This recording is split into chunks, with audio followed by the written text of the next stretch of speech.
Hello, fellow Earthlings, and this is Earthling 64554637228, and I'm here with perhaps a somewhat, maybe people will hate me because I am saying what I'm going to say, but I think the Chinese should be able to eat whatever they want.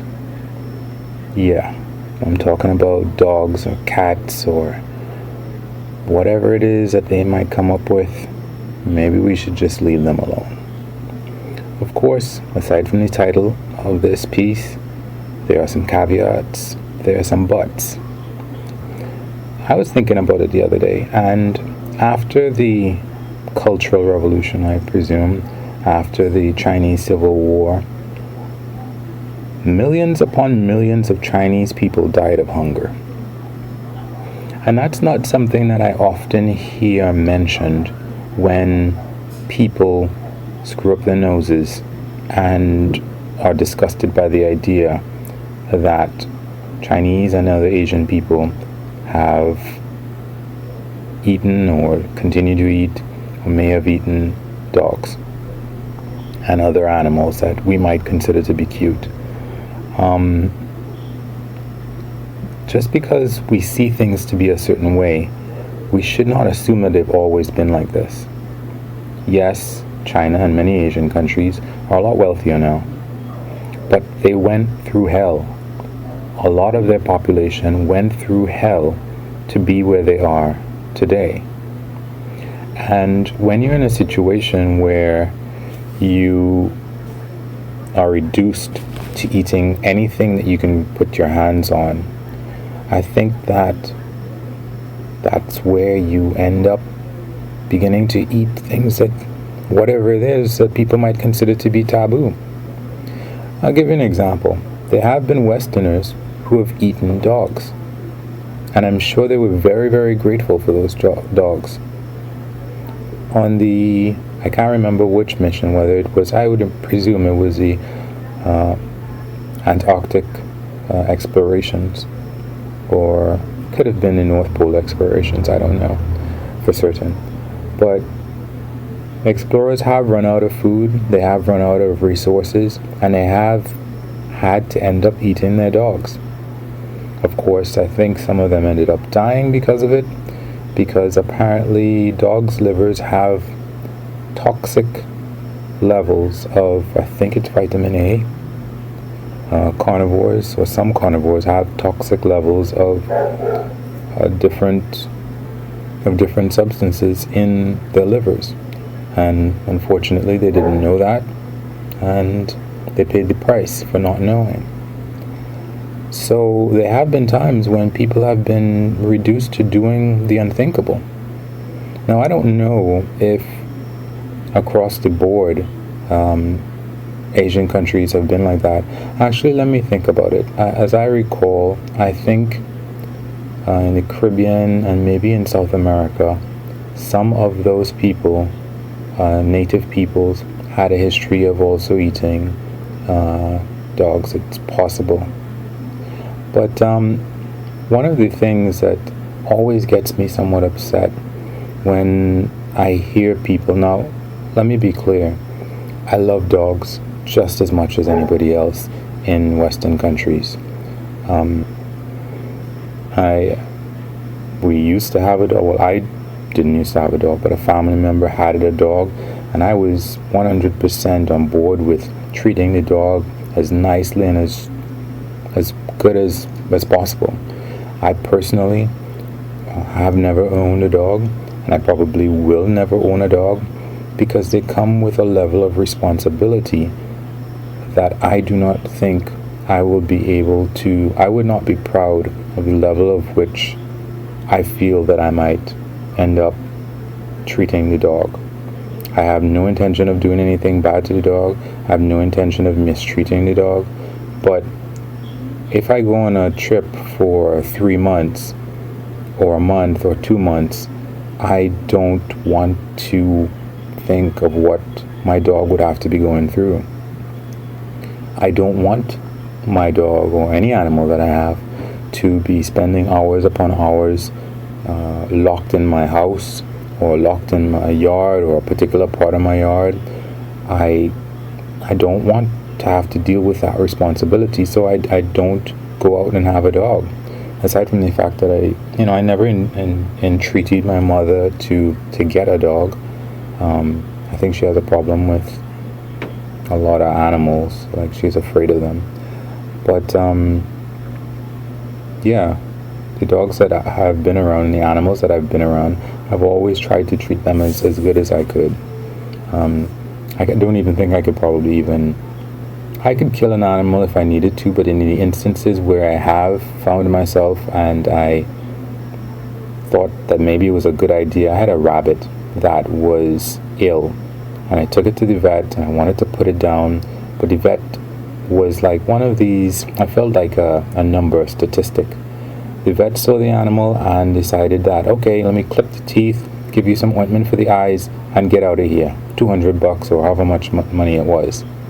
So I thought, hey, maybe my rabbit could survive. Turned out it didn't. It died shortly after, and I couldn't bring myself to kill it myself. So just one day I found it and it was dead. But anyway, that aside, and people may not care about that, they might still be upset. But my point is, there are some exceptions. I think that killing an entire shark just to get the fin is ridiculous.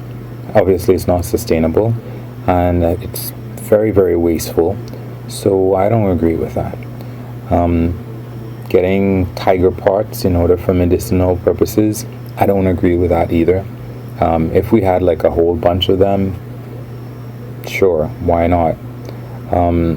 But tigers are endangered, and that's a whole nother topic. I think the name of the animal is pangolin. Pangolin scale is also endangered. Also not a good idea. But I think that Western society has no moral high ground in trying to dictate to, or even just be upset, really. The way that chickens are... I'm not a member of PETA, all right?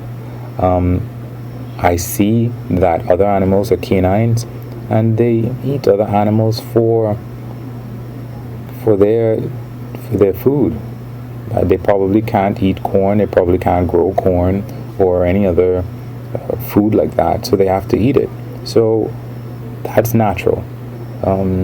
Again, that's probably another video. But my point is that when we eat pigs that are highly intelligent, when we eat lambs that are supposed to be the epitome of peace and kindness, when we eat cows, when we have veal, when we have those goose livers, and we have those goose that are gorged on food in order so that their livers can be fat, when we basically enslave and dominate and subjugate all these other animals, and we come up against dogs or these other animals or all these different insects that you might find in a Chinese market, specific Chinese markets, and we turn up our noses and we think, oh, that's gross, they're gross.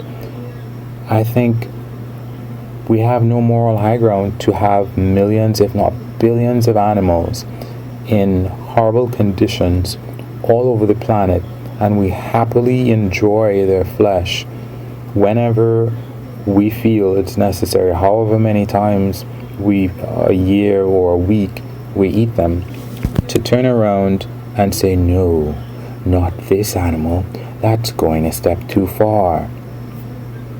Really, we don't even care that much about other human beings, more than in many ways lip service. I don't think that it's really very seemly of Westerners to forget the famines and the hardships that the Chinese people have, and other Asian groups, other Asian people around the whole of Asia have had to go through, and the instances that they found themselves in. I don't think that we have any moral high ground with the way that we treat other quote-unquote domesticated rather than enslaved animals. And don't get me wrong, I eat chicken. I can't tell you the last time I've eaten beef. I eat many of these things. I'm not happy that I eat it, but I also am aware that me eating one or two every I don't know how long is not going to, or not eating is not going to bring down the industry. You know, it's just one less chicken that somebody might have available to them every so often. But at the end of the day, I think that we have to, yes, it's not pleasant. I mean, there's a lot of things that people do and have a right to do that I don't think are pleasant. And if it were, let's say, somebody had forced me to do that, I would be really upset and very unhappy about being in that position. At the same time, I realize that they have a right to be able to do it.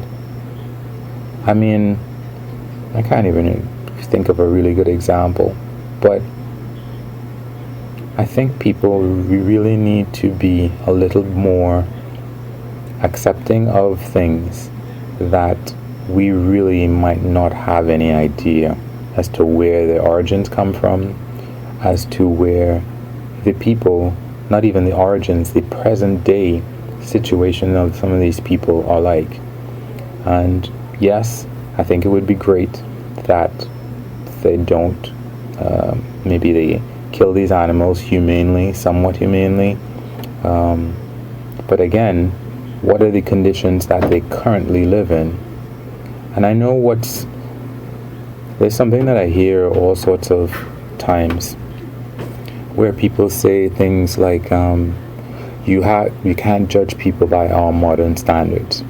And I realize that legitimately, let's say, for example, Christopher Columbus. He's alleged to have done a number of different atrocities, let's say. And people say, you can't judge him by modern day standards. If you're a Christian, for example, or any one of these religions, what is modern about do unto others as you would like have done unto yourself? That is 2,000 years old. So I get it. If we're gonna put animals on a higher pedestal and say, do unto them as we'd like done unto us, it gets to be to a point where it's like, well, we shouldn't eat at all. Maybe we should just die. So I know that things can be conflicting and they can be confusing and they can be hard to draw certain lines that we need when we need to. But while we are in the Western countries, while we are treating animals a particular way, and one of the lines that we want to draw is just this animal because we happen to, and to think of some of the ways that and the breeds of dogs that we have that we consign to a lifetime of certain conditions because we think it's cute. It's also, I really wonder what is worse. But anyway, guys, you can like or unlike, you can comment, subscribe, and or share. Thank you. Peace.